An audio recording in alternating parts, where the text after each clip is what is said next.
Hi there, Cherie from Ashima Living. I'm a naturopath, yoga and mindfulness instructor, and I help people overcome anxiety, low mood, fatigue and burnout naturally and without nasty side effects. And today I wanted to talk about possible or useful rather blood tests that you may want to request from your GP if you're suffering from these conditions, to try to dig a bit deeper, put the pieces of the puzzle together and find out what could be contributing or causing your symptoms. So whether it's anxiety, depression, burnout, there is a unique mix for every single person, based on physical, mental, environmental, lifestyle factors. So looking at the physical side of it, it's important to get some blood tests done to just figure out what could potentially be contributing to your symptoms. And as I say, they can be completely different from one person to the next. For example, one person might have a thyroid issue, which is causing their depression. Someone else with anxiety could have an issue with histamine, for example, and poor blood sugar balance. And so they obviously require completely different treatments. So I'll start listing the tests, and just a bit of a caveat. Us naturopaths, we look at standard pathology testing differently to how a GP or an orthodox clinician may look at it. So for them, they're really looking at, can they diagnose a disease from these results. You know, they have the reference range, and if you're in it, pretty much you're healthy. If you're out of it, you know, you generally have a disease that can be diagnosed.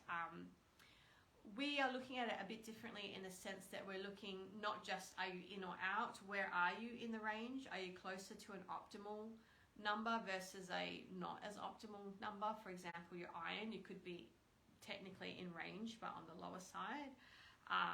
Or your blood sugars, you might technically be in range and not diabetic, but you could be heading towards pre-diabetes or having a higher glucose reading, which, you know, if that goes on for too long, can become a problem.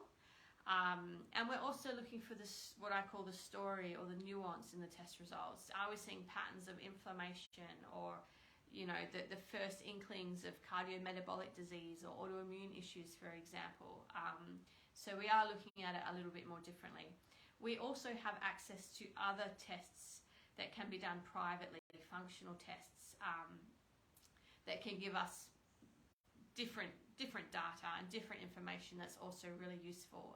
But I'm going to touch on these functional tests in my video next week. So in terms of just standard tests you can usually get done with your GP, I think it's important to get a complete blood count, which looks at a lot of your immune markers and your immune cells. This is important for a number of reasons. It's always good just to have that and see what's going on. But particularly in this time of COVID and post-COVID, I'm seeing a lot of people who have recently been infected with COVID, and they are really struggling with anxiety and depression. It can make anxiety and depression worse, particularly due to post-viral neuroinflammation. And it's important to see, you know, if your body is still staging a fight, and what could be happening there, or to look at potential allergy cells and that kind of thing. So that's definitely an important one. Iron studies, so looking at your full iron. Iron studies is important because low iron is associated with anxiety, depression and fatigue. So you always want to see what's going on there. Same with B12 and folate. B12 can also tell us a little bit about potential methylation issues, which I'll touch on in a minute. And low B12 can have quite serious neurological effects as well. So that's an important one to check. Homocysteine, most of the time this is looked at as a marker for cardiometabolic risk. And so this is definitely important in someone who is perhaps obese, or, you know, heading towards type 2 diabetes, that kind of thing. Show us if there's that kind of inflammation brewing under the surface. But again, homocysteine also tells us naturopathically a little bit about methylation, so that's another important one to look at. Liver function tests can tell us a lot as well. You know, what's your detoxification like? For example, if you're high in bilirubin, we see people that can have Gilbert syndrome, and anxiety and gut symptoms are very common in Gilbert syndrome.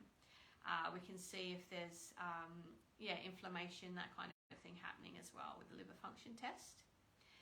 Cholesterol and triglycerides, this can show us a lot. Again, from that cardiometabolic perspective, it's telling us a bit more about the story there, about potential damage to the arteries and that kind of thing.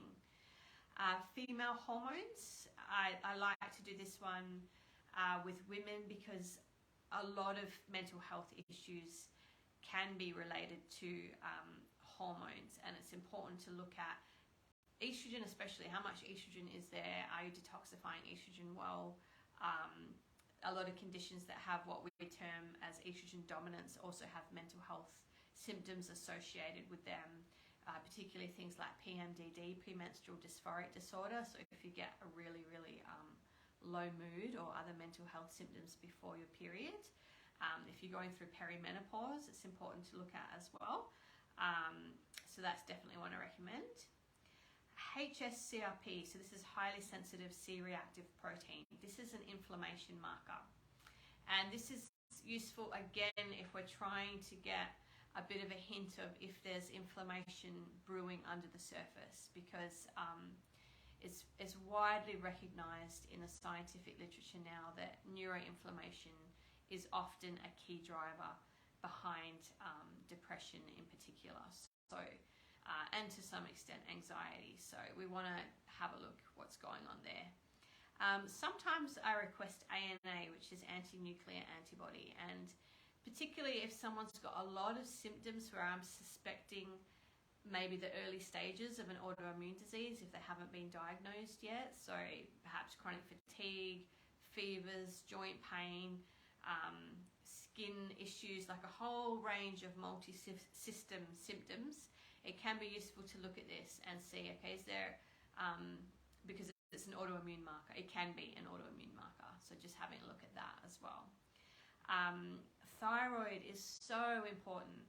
Unfortunately, most GPs tend to just test TSH, which is your thyroid stimulating hormone, and only if that's out of range do they go to the rest of the thyroid tests and the antibodies. No judgment on them. They usually have Medicare or the government breathing down their neck, making sure they're not over-testing and costing the taxpayer. But unfortunately, it's not always that helpful, because I do come across women that have got thyroid problems or are in the earlier stages of thyroid issues, or have a swinging thyroid where sometimes the TSH looks totally normal, but it isn't like that all the time. And then you do the full test and they actually do have issues with the rest of their thyroid hormones, or they do have high thyroid antibodies and have Hashimoto's disease, for example. So if possible, it's good to get the full panel. If your GP can't do it, don't get upset with them. You can order it privately, but you just have to pay out of pocket, unfortunately. The other tests I like to get are fasting glucose and HbA1c. So these are blood sugar tests, basically. And this is important for anxiety, depression, and fatigue, and burnout, because if your blood sugars are dysregulated, you're going to have issues with your stress hormones. You're going to usually have high cortisol, because it's very stressful for the body to not maintain sugar in its normal stable limit. If it's going too high or too low based on your diet or what you're eating, you're going to be secreting more adrenal and stress hormones, and it's very, very hard to fix things like burnout in particular and anxiety if you don't get blood sugars under control. So I don't just look at the tests, I go off symptoms as well, and diet. It's usually pretty obvious if someone's eating a diet that's not helping, but this test is just another layer to see, okay, how bad could it be? Are they heading towards pre-diabetes, for example?